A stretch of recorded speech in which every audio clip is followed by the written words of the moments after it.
नमस्कार मंडळी. तर इथे मी बनवत आहे अनारसे. पीठ आणलं होतं मार्केटवरून. बरं, मला अनारसांचं पीठ बनवता येतं बरं का, पण यावेळी बनवायला वेळ नव्हता, त्याच्यामुळे मग आम्ही मार्केटवरूनच आणलं.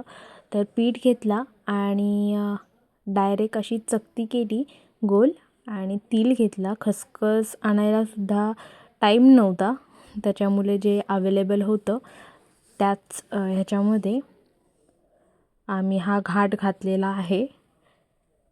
आणि हा आयते वक्ती प्लॅन बनला, त्याच्यामुळे जसं पॉसिबल झालं तसं हे बनवलेलं आहे. तर ह्याची पण रेसिपी खूप सोपी असते. जास्त काय साहित्य नाही आहे याच्यामध्ये. तुम्हाला फक्त तांदूळ आणि गुळाचा वापर होतो, त्याच्यामुळे खूप रेसिपी सोपी आहे. फक्त थोडी लेंदी आहे. लेंदी म्हणजे रेसिपीमध्ये काय जास्त तुम्हाला टाकावं नाही लागत, पण जी तांदूळ कुसण्यापासून, म्हणजे जे आपण कुसवत ठेवतो आणि पाण्यामध्ये फुगवत ठेवतो एकंदरीत 3 दिवस, त्याच्यानंतरची जी प्रोसेस आहे, म्हणजे तुम्हाला गुळामध्ये तो पीठ जो आपण केलेला असतो तांदळाचा, तो आपल्याला पूर्ण ठेचावा लागतो.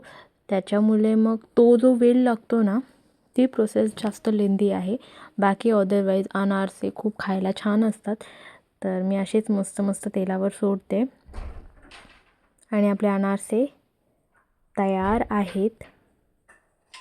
तर हा एक वेगळा पराक्रम केला होता, जो होल पाडून. ॲक्च्युली बनवतात होल पाडून, पण असे छान दिसतात दिसायलासुद्धा. आणि मला असं वाटतं की खसखसपेक्षा तिळच दिसायला उठून दिसत आहेत. तर खूप छान लागले अनारसे. तर तुम्ही ट्राय करा.